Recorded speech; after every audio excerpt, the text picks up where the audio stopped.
بسم اللہ الرحمن الرحیم۔ السلام علیکم معزز ناظرین، اس تحریر کو احوالِ آخرت جو کہ امام جلال الدین سیوطی رحمۃ اللہ تعالی علیہ نے لکھی تھی اس سے لی گئی ہے۔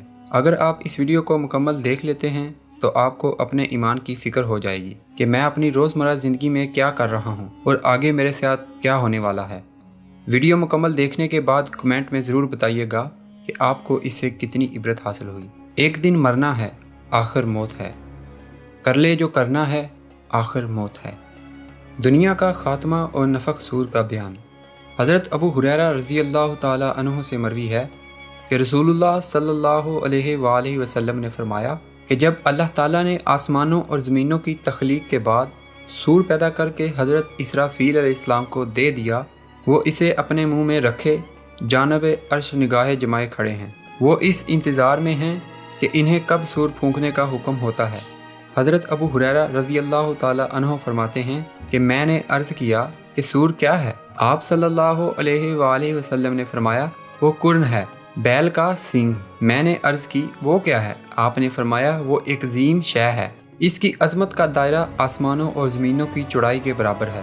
اسے 3 مرتبہ پھونکا جائے گا، پہلی مرتبہ گھبراہٹ کے لیے، دوسری مرتبہ موت کے لیے اور تیسری مرتبہ قبروں سے اٹھنے کے لیے، تاکہ وہ اللہ تعالیٰ کے ہاں پیش ہوں۔ صور پھونکنے سے روحیں اس طرح نکلیں گی جیسے شہد کی مکھیاں۔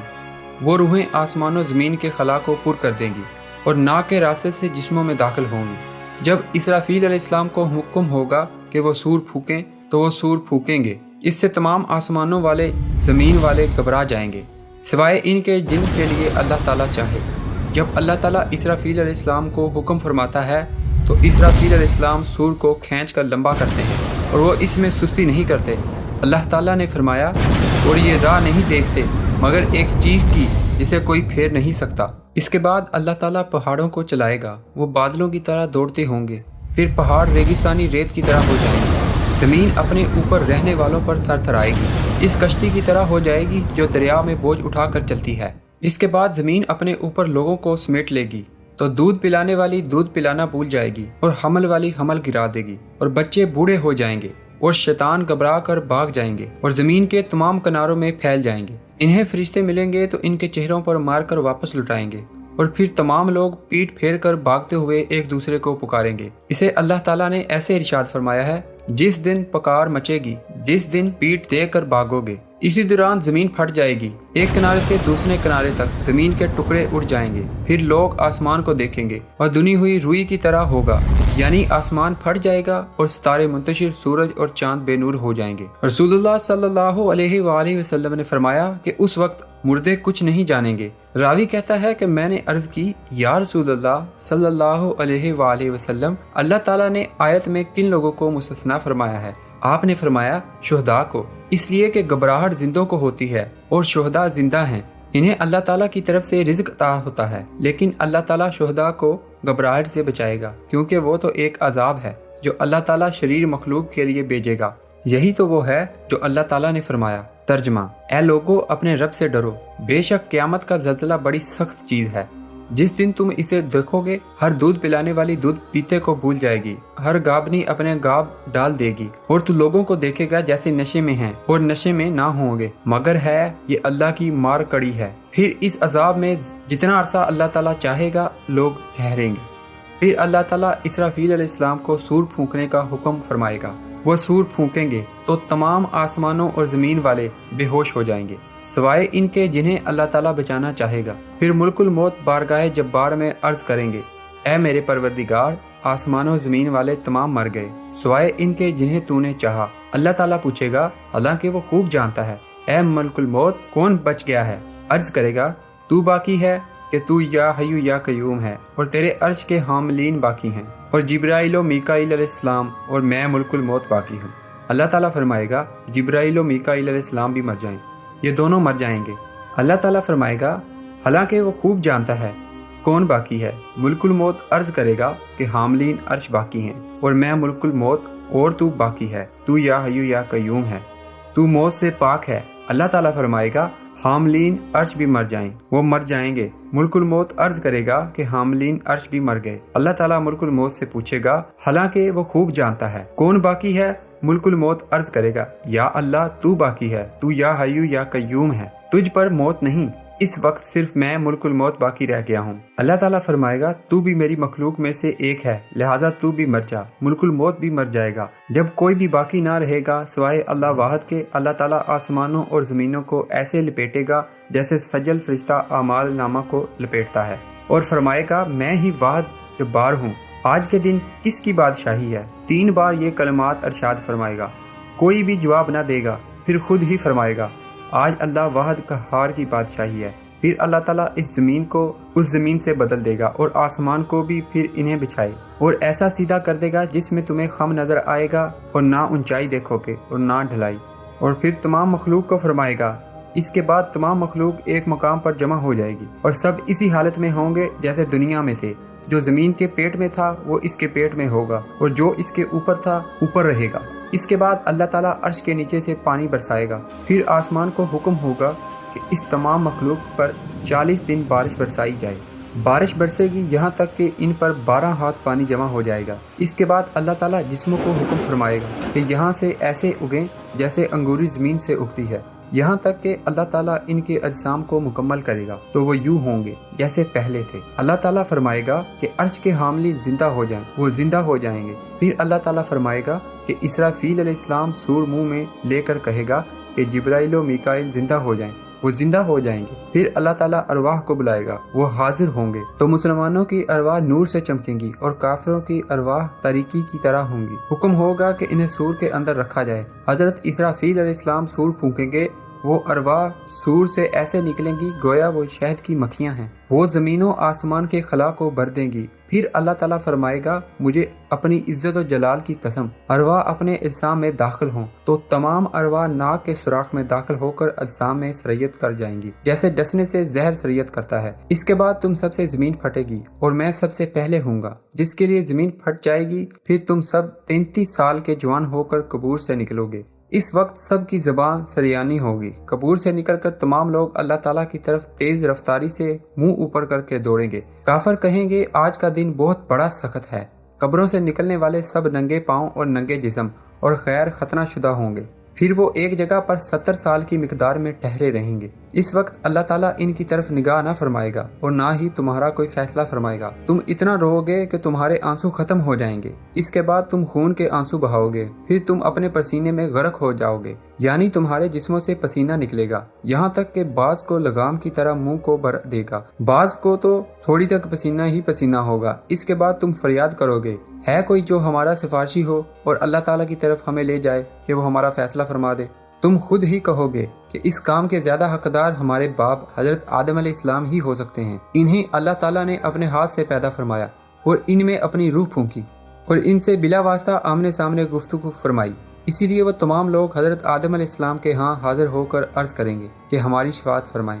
وہ فرمائیں گے کہ میں اس کا اہل نہیں ہوں۔ اسی طرح ہر نبی کے پاس حاضری دیں گے، وہ جس نبی کے پاس جائیں گے وہ سب انکار کر دیں گے۔ رسول اللہ صلی اللہ علیہ وآلہ وسلم نے فرمایا کہ وہ لوگ میرے پاس آئیں گے، میں ان کے ساتھ اللہ تعالیٰ کی بارگاہ میں چل پڑوں گا، یہاں تک کہ مقام الحس میں آ کر سجدہ ریز ہوں گا۔ حضرت ابو ہریرہ رضی اللہ تعالیٰ عنہ نے فرمایا میں نے عرض کی مقام الحس کیا ہے؟ آپ نے فرمایا کہ وہ عرش کے سائے میں ایک جگہ ہے۔ اس کے بعد ایک فرشتہ آ کر مجھے اٹھا کر کہے گا آپ محمد ہیں؟ میں کہوں گا ہاں۔ اس وقت میرا رب مجھ سے کہے گا تم محمد ہو؟ میں کہوں گا ہاں یا رب۔ اللہ تعالیٰ پوچھے گا تمہارا کیا حال ہے؟ حالانکہ وہ خوب جانتا ہے۔ میں کہوں گا یا رب تو نے مجھ سے شفاعت کا وعدہ فرمایا تھا اور ساتھ ہی یہ بھی فرمایا تھا کہ شفاعت قبول ہوگی، اب ان کا فیصلہ فرما دیں۔ اللہ تعالیٰ ارشاد فرمائے گا میں نے تمہاری شفاعت قبول فرما لی ہے، میں ابھی تشریف لا کر ان کا فیصلہ فرماؤں گا۔ رسول اللہ صلی اللہ علیہ وآلہ وسلم نے فرمایا پھر میں وہاں سے لوٹ کر لوگوں کے ساتھ کھڑا ہو جاؤں گا، میں اسی حالت میں ہوں گا کہ آسمان سے ایک سخت آواز سنائی دے گی۔ اس وقت آسمان دنیا والے اتریں گے، ان کی تعداد زمین کے انسانوں اور جنوں سے 2 گنا ہوگی۔ جب وہ زمین کے قریب ہوں گے تو زمین چمک اٹھے گی، پھر وہ ایک صف بستہ ہو کر کھڑے ہو جائیں گے اور ہم انہیں کہیں گے کیا تم میں ہمارا رب ہے؟ وہ کہیں گے نہیں، وہ آنے والا ہے۔ پھر اسی طرح ہر آسمان والے اسی دگنی تعداد میں اترتے رہیں گے۔ پھر اللہ تعالیٰ جبار و قہار اور فرشتوں اور بادلوں میں اترے گا۔